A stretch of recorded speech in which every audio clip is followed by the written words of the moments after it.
तो आज के लेक्चर में हम लोग पढ़ेंगे एक new method related to shallow foundation. तो ये भी प्लास्टिक थ्योरी में से एक थ्योरी होता है, स्कैम्पटन थ्योरी। तो स्कैम्पटन थ्योरी में जो की पॉइंट है याद रखेंगे कि it is suitable for purely cohesive soil. तो यह केवल क्ले के लिए है, अप्लीकेबल है, C5 सॉइल के लिए यूज नहीं करते हैं, C5 सॉइल के लिए यूज नहीं करते हैं। स्कैम्पटन थ्योरी दूसरा की पॉइंट याद रखेंगे कि स्कैम्पटन थ्योरी हम लोग सैलो और डीप फाउंडेशन दोनों के लिए यूज़ करते हैं। सैलो और डीप फाउंडेशन दोनों के लिए यूज़ करते हैं, सैलो और डीप दोनों के लिए यूज़ करेंगे। तो this theory is applicable only for the purely cohesive soil clay. It can be applied for the shallow and the deep foundation both, दोनों के लिए यूज़ करेंगे। तो according to Skempton theory net ultimate bearing capacity is given by. तो net ultimate हम लोग जैसे टरजागी theory में पढ़े थे, अगर सॉइल का नेचर आपका प्योरली कोहेसिव सॉइल है, it means it is clay type soil, then ultimate bearing capacity equals to CNC, where NC equals to 5.7,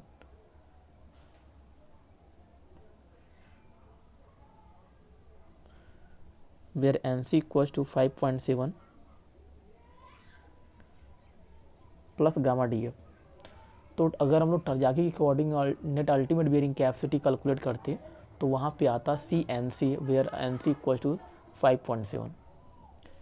तो वहाँ भी हम लोग टरजागी के अकॉर्डिंग अगर देखेंगे तो वहाँ भी अगर net ultimate bearing capacity for purely cohesive soil अगर निकालेंगे तो CNC आएगा, लेकिन NC की वैल्यू वहाँ पे हम लोग लेते हैं 5.7, where C is unit cohesion of soil. तो स्कैम्पटन के अकॉर्डिंग भी जो नेट अल्टीमेट बियरिंग कैपेसिटी होता है वह CNC ही होगा। Net ultimate bearing capacity QNU equals to CNC होगा, लेकिन डिफरेंट क्या है कि यहाँ पे NC की वैल्यू 5.7 नहीं रखेंगे। तो यहाँ NC क्या है, where NC equals to Skempton bearing capacity factor. तो NC वैसे बियरिंग कैपेसिटी फैक्टर होता है, लेकिन टरजागी के अकॉर्डिंग अगर प्योरली कोहेसिव सॉइल के लिए अप्लाई कर रहे हैं तो वहाँ पे 5.7 हम लोग पुट करेंगे वैल्यू।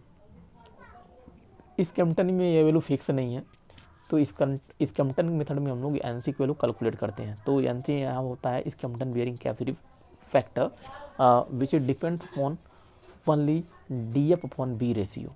तो NC की वैल्यू निकालने के लिए हम लोग DF upon B ratio check करना पड़ता है, उसके रेशियो पे ही वैल्यू डिपेंड करती है कि वैल्यू कितनी आएगी। तो उसके लिए NC की वैल्यू कैलकुलेट करने के लिए on the basis of DF upon B ratio 3 case हम लोग पढ़ते हैं। तो फर्स्ट केस देखते हैं, फर्स्ट केस क्या है। Case first, if DF upon B ratio is equals to 0। अब ये कंडीशन तभी सेटिस्फाई होगा व्हेन DF इक्वल्स टू 0। अगर DF इक्वल्स टू 0 होगा तो DF अपॉन B रेशियो क्या हो जाएगा, 0 हो जाएगा। अब DF का मतलब 0 होने का मतलब ये है कि जो फुटिंग है वो कहाँ पे बनेगा, वह ग्राउंड सरफेस पे बनेगा। जो फुटिंग है वो ग्राउंड सरफेस पे ही है, इसीलिए DF इक्वल्स टू 0 हो जाएगा। तो या तो क्वेश्चन में बोल रहा है कि सरफेस पे या ग्राउंड सरफेस का मतलब ये कंडीशन आपको सेटिस्फाई करना है। अगर ये कंडीशन सेटिस्फाई हो रहा है तो उस केस में NC की वैल्यू क्या लेंगे, उस केस में NC की वैल्यू हम लोग क्या लेंगे। तो NC की वैल्यू यहाँ पे स्ट्रिप फुटिंग के लिए, अगर स्ट्रिप फुटिंग बोल रहा है तो स्ट्रिप फुटिंग के लिए NC की वैल्यू लेंगे 5। स्ट्रिप फुटिंग के लिए NC की वैल्यू लेंगे 5 कब, जब DF upon B ratio equals to 0 आएगा। NC की वैल्यू लेंगे हम लोग 6 equals to 6 for circular, square, rectangular, raft footing. अगर कोई स्ट्रिप के अलावा कोई भी दूसरा फुटिंग है तो उसके लिए NC की वैल्यू हम लोग लेंगे 6 कब, जब DF अपॉन B रेशियो की वैल्यू क्या आ रहा है, 0। तो ये है फर्स्ट केस, याद रखेंगे। इसका मतलब NC वैल्यू कैलकुलेट करने के लिए सबसे पहले DF अपॉन B रेशियो निकालेंगे और केस सेटिस्फाई कराएंगे कि कौन सा केस अप्लाई हो रहा है। सेकंड केस देखेंगे, सेकंड केस क्या बोल रहा है, if DF upon B ratio is greater than equals to 2.5। अगर DF upon B ratio calculate किया आप और देखिए वैल्यू 2.5 के इक्वल आ रहा है या उससे ज़्यादा आ रहा है, इसका मतलब इस केस के अंडर में आ रहा है। तो अगर ये कंडीशन सेटिस्फाई कर रहा है तो उस केस में NC की वैल्यू लेंगे, NC की वैल्यू 7.5, NC की वैल्यू लेंगे 7.5 कब, जब फुटिंग क्या है, स्ट्रिप। तो for strip footing if DF upon B ratio is equal to and greater than 2.5, तो उस केस में एन सी की वैल्यू लेंगे 7.5 for strip footing. Except for strip footing such as for circular, square, rectangular and raft footing N C equal to 9।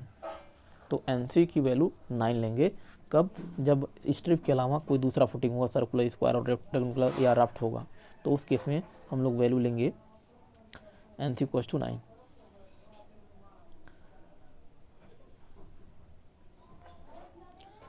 Third case क्या बोल रहा है कि अगर D F upon B ratio is equal to and greater than 0 and less than equal to 2.5, अगर इसके बीच में है, एक वैल्यू था 0 के इक्वल, दूसरा था 2.5 के इक्वल और उससे ज़्यादा, और तीसरा केस है अगर 0 और 2.5 के बीच में लाई कर रहा, 2.5 के बीच में लाई कर रहा, तीसरा केस ही है। तो केस 3 क्या है, अगर ये लाई कर रहा है, इसके केस में लाई कर रहा है तो क्या होगा।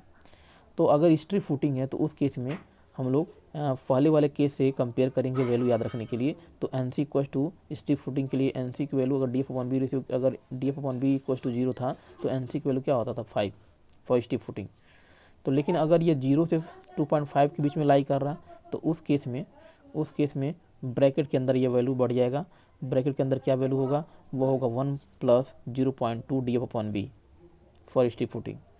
तो 5 बाहर आ जाएगा, ब्रैकेट में हो जाएगा 1 plus 0.2 D F upon B, ये याद रखेंगे फॉर स्ट्रिप फुटिंग। इस सर्कुलर और स्क्वायर फुटिंग अगर सेम डायमेंशन है, फुटिंग का सेम डायमेंशन है, तो उस केस में एन सी की दूसरी वाली वैल्यू आ जाएगी 6 ब्रैकेट में 1 plus 0.2 D F upon B for circular and square footing. अगर रेक्टेंगुलर और राफ्ट फुटिंग है तो उस केस में एन सी की वैल्यू आ जाएगा 5, पहले वाले ब्रैकेट में 1 plus 0.2 D F upon B और इंटू करके दूसरे ब्रैकेट में आ जाएगा 1 प्लस 0.2 बी अपॉन एल हो जाएगा, बी अपॉन एल, क्योंकि अब डायमेंशन हमारे पास क्या है, बी भी है और एल भी है। अगर सर्कुलर फुटिंग था, सर्कुलर था तो उस केस में एक ही डायमेंशन डी डाया, और डाया क्या है, या अगर बी है तो बी ही डाया। स्क्वायर है तब भी एक ही डायमेंशन, अगर स्क्वायर फुटिंग है तो उस केस में डायमेंशन क्या होगा, बी इंटू बी, एक ही होगा। लेकिन अगर रेक्टेंगुलर है, अगर फुटिंग रेक्टेंगुलर या राफ्ट है तो उस केस में 2 डायमेंशन आएगी, लेंथ और विड्थ दोनों आएगी। तो वैल्यू कैसे याद रखेंगे, तो वैल्यू उस केस में हो जाएगा, वैल्यू हो जाएगा आपका उस केस में एन सी इक्वल टू 5, पहले ब्रैकेट में हो जाएगा 1 plus 0.2 D F upon B, दूसरे ब्रैकेट में 1 प्लस 0.2 और बी अपॉन एल, ये वैल्यू हो जाएगा।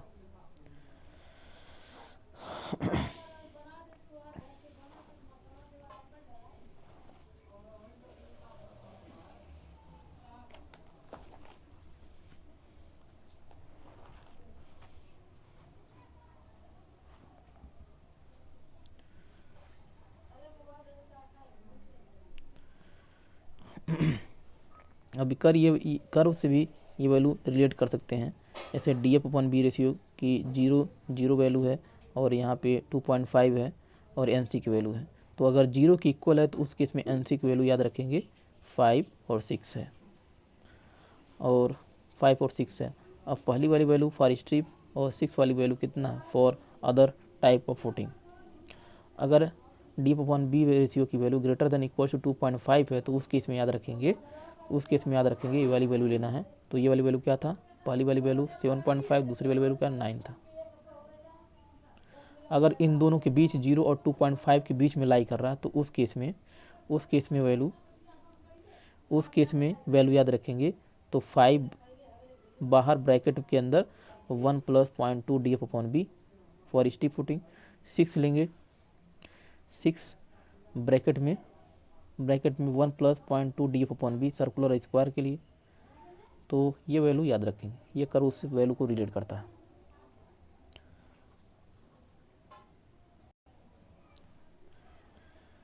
सेकंड अप्रोच या थ्योरी प्लास्टिक थ्योरी है मेयर हाफ थ्योरी।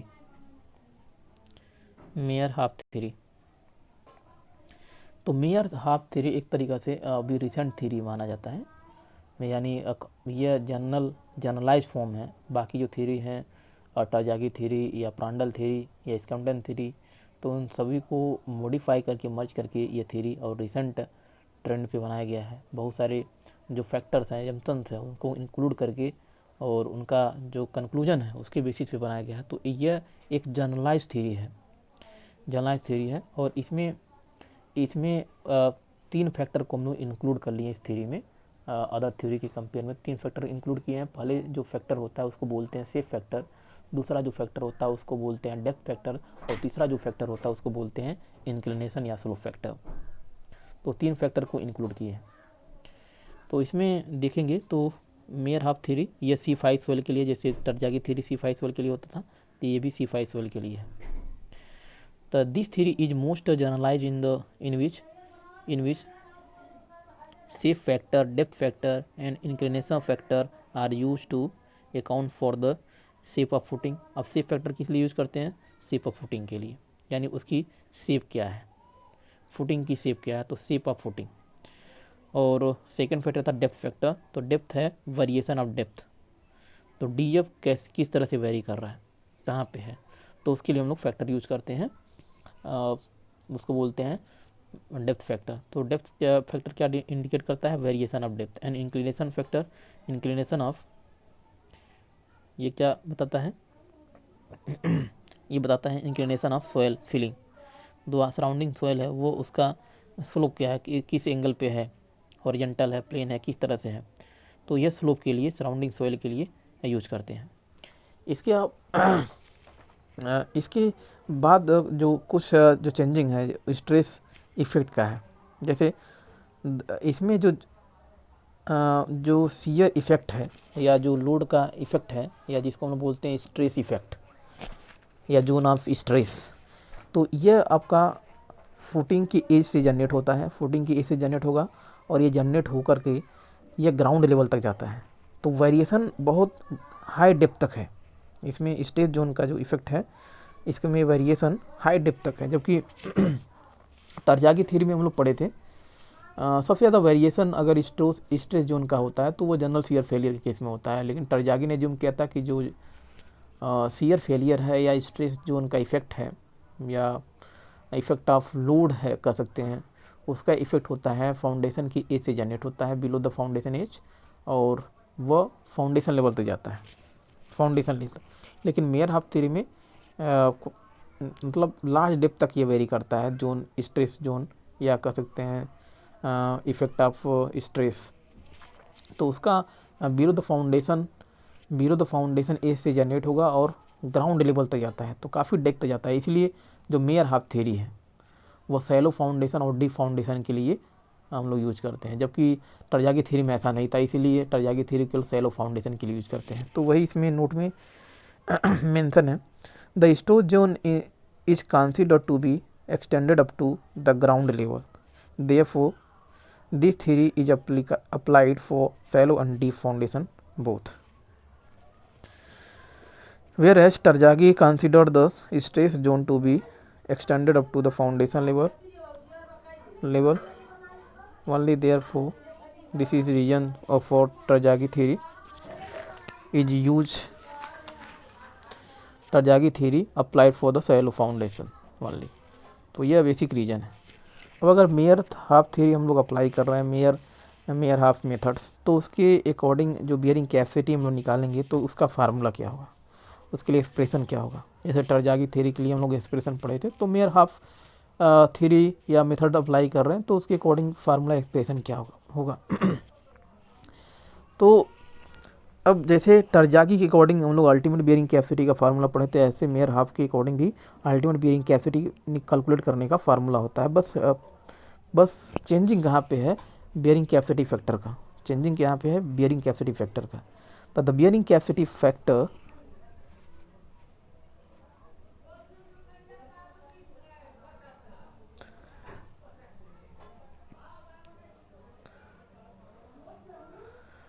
तो the bearing capacity factor use are the function of internal friction angle only, Terzaghi theory, for Terzaghi theory, तो the ultimate bearing capacity is given as, तो mayor half के according जो ultimate bearing capacity होगा बिल्कुल टर्जागी के according है, बस safe factor या जो भी फैक्टर हमने इंक्लूड किया है वो इसमें मेंशन कर देंगे। तो सी एन सी टर्जागी के अकॉर्डिंग भी सी एन सी होता था कि यहाँ भी सी एन सी है, बस फैक्टर हम लोग इंक्लूड कर देंगे। एन सी सी है फैक्टर, एन सी यानी बेयरिंग कैपेसिटी फैक्टर में सफिक्स में सी हम लोग यूज करते हैं।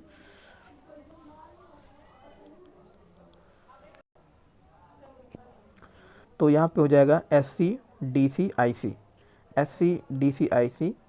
सेकेंड टर्म होता था क्यू एन क्यू, तो क्यू होता गामा डी एफ, क्यू की बोलते हम लोग ओवर बर्डन स्ट्रेस या प्रेशर या लोड, तो क्यू एन क्यू। तो सफिक्स में आ जाएगा S Q D Q I Q plus half B gamma N gamma, तो S gamma D gamma I gamma. तो ये हो जाएगा formula according to Meyerhof. अब जो S C S Q S gamma है उसको हम लोग बोलते हैं safe factor, D C D Q D gamma होता है उसको हम लोग बोलते हैं depth factor, I C I Q I gamma इसको बोलते हैं इंक्लिनेशन फैक्टर या स्लोप फैक्टर, इंक्लिनेशन फैक्टर या स्लोप फैक्टर।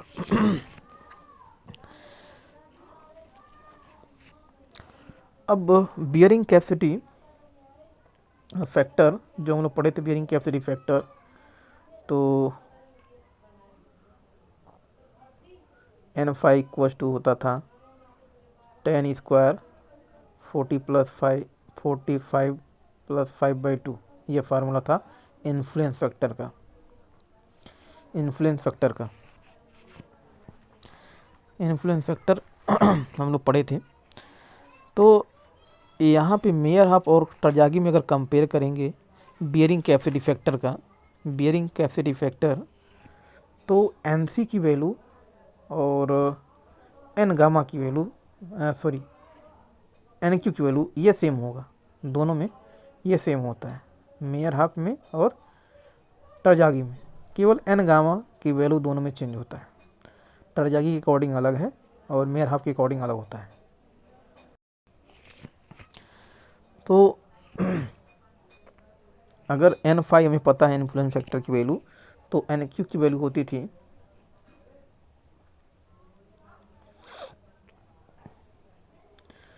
एन क्यू की वैल्यू होती थी N Q equals to N five E P to the power pi 10 five,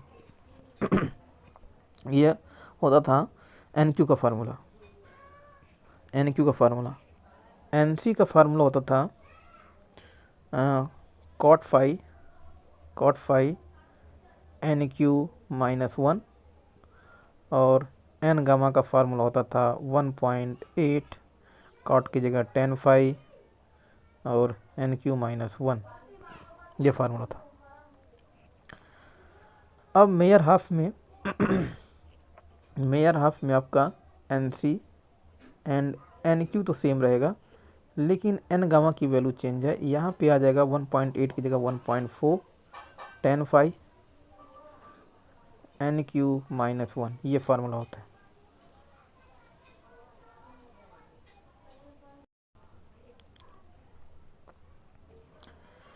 दूसरा advantage क्या है मेयर हाफ का, तो टर्जागी थ्योरी जो हम लोग अप्लाई करते थे वह एक्सली लोडेड कॉलम के लिए, एक्सली लोडेड कॉलम के लिए, तो ये अगर कॉलम है, ये कॉलम है और एक्सटर्नल लोड या सुपर स्ट्रक्चर का लोड इस तरह ट्रांसफर हो रहा है और यहाँ पे फाउंडेशन है, तो अगर line of action of external load अगर सीजी से पास कर रहा, फुटिंग के सीजी से, तो उसको हम लोग बोलते हैं सेंट्रोइडल लोड या concentric load, concentric load, concentric load. अगर ये एक्सटर्नल लोड जो सुपर स्ट्रक्चर का आ रहा है वह जो फुटिंग है उसके सीजी से पास नहीं कर रहा है, जो फुटिंग है उसे क्रॉस सेक्शन के सीजी से पास नहीं कर रहा है, क्रॉस सेक्शन के सीजी से पास नहीं कर रहा है, ये सेंट्रोइडल एक्सिस है कहीं दूर से पास हो रहा, तो उसको हम लोग बोलते हैं इसेंट्रिक लोड। अगर लोड यहाँ से पास हो रहा, लोड अगर यहाँ से पास हो रहा है तो इसे बोलेंगे हम लोग इसेंट्रिक लोड, इसेंट्रिक लोड। और जो सेंटोरल एक्सिस से जो डिस्टेंस होगा, जो डिस्टेंस लगता हो, उसको बोलते हैं इसेंट्रिसिटी। इसेंट्रिसिटी। अब जो इसेंट्रिक लोड होता है वो दो टाइप की होती है, उसके दो कंडीशन होते हैं। एक तो यूनी एक्सियल और दूसरा होता है बाई एक्सियल।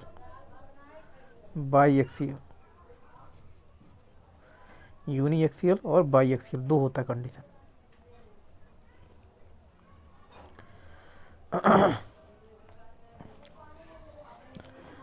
अब यूनी एक्सियल बाई एक्सियल का मतलब क्या है?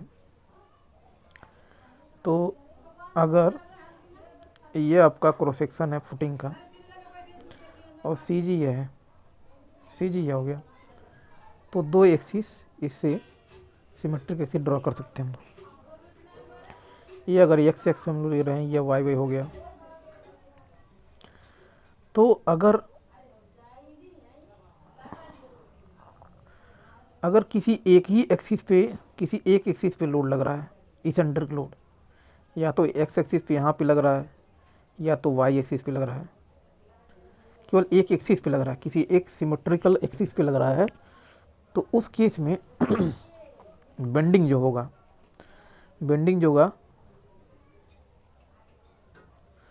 एक ही एक्सिस के अलॉन्ग होता है, इसलिए उसको बोलते हैं यूनी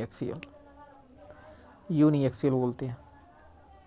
लेकिन अगर ये इसेंट्रिक लोड कहीं बीच में लग जा रहा है, जहाँ पे एक्स कोऑर्डिनेट और वाई कोऑर्डिनेट की वैल्यू दोनों मिलेगा, तो यहाँ पे लग गया कोई पी पॉइंट है, तो यहाँ पे ई एक्स की वैल्यू भी मिलेगा और ई वाई की वैल्यू भी मिलेगा, ई एक्स की वैल्यू भी मिलेगा, ई वाई की वैल्यू भी मिलेगा।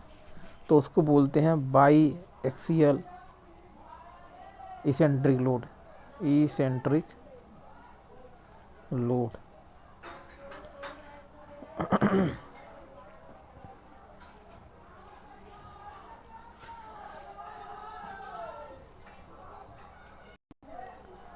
अब अगर इसेंट्रिक लोड कहीं लग रहा है तो हम लोग क्या करते हैं, जैसे सपोज करिए ये हमारा क्रॉस सेक्शन है फुटिंग का और ये सिमेट्रिकल एक्सिस है, तो अगर यह किसी एक एक्सिस के अलॉन्ग लग रहा है, हो सकता है यह एक्सिस भी लगा है इसेंट्रिक लोड, वाई एक्सिस भी लगा है, तो उस पॉइंट को जिस पे इसेंट्रिक लोड लगा है उसको सी में कन्वर्ट करते हैं। तो इस तरह से उस पॉइंट को बनाते हैं कि एरिया जो होता है वो सिमेट्रिक बन जाए। ठीक है, उस एरिया को सिमेट्रिक बना, जैसे अगर यहाँ पे इसेंट्रिक लोड लगा है तो सी जी यहाँ बनाएंगे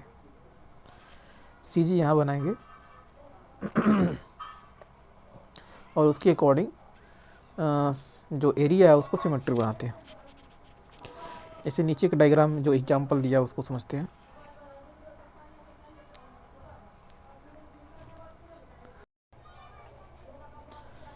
If total load on the footing act eccentrically, it means line of action of total load is not passing through the CG, ये तो हम लोग पढ़ चुके हैं, of CG of the footing area, then width and length should be reduced as under। तो ये reduce है, जैसे यहाँ पे ये डायग्राम है, ये फुटिंग का एरिया है और ये एक सिमेट्रिकल एक्सिस ये हो गया, दूसरा सिमेट्रिकल एक्सिस ये हो गया, इसेंट्रिक लोड बीच में लगा यहाँ पे पी पॉइंट पे, और ये ई एक्स हो गया डिस्टेंस और ये ई वाई डिस्टेंस हो गया। अब अगर ये वाले डायमेंशन यानी ई वाई डायमेंशन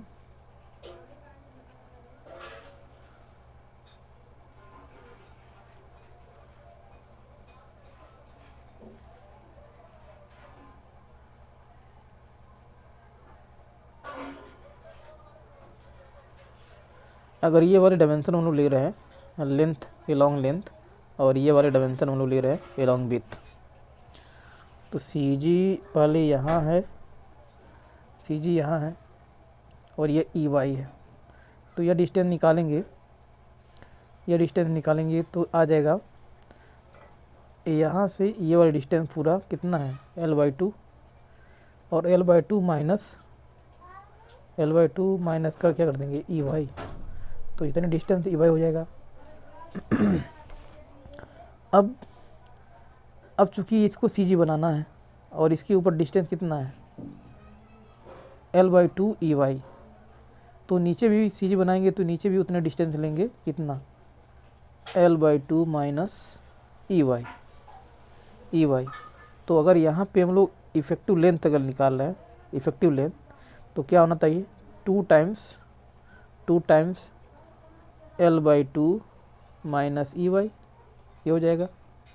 सॉल्व करेंगे तो L dash effective length for eccentrically loaded footing, तो यह हो जाएगा L माइनस 2 ई वाई।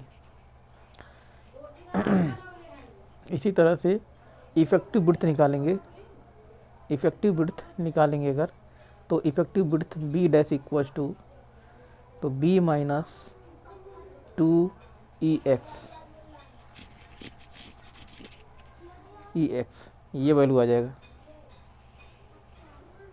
तो यहाँ से याद रखेंगे, तो जब भी इसेंट्रिक लोड के बारे में बात करेगा तो किसी एक एक्सिस के अलॉन्ग बोलेगा, या तो लेंथ के अलॉन्ग बोलेगा, या तो ब्रेड्थ के अलॉन्ग बोलेगा।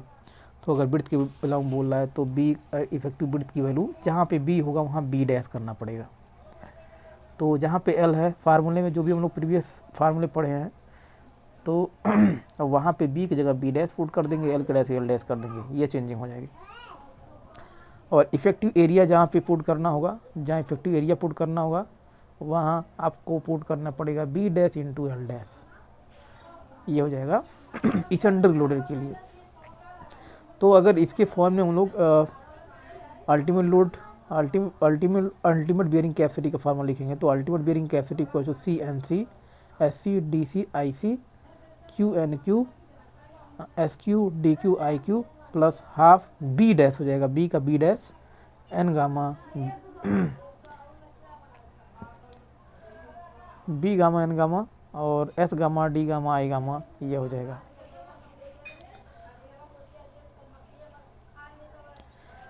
आज के लिए इतना ही, थैंक यू।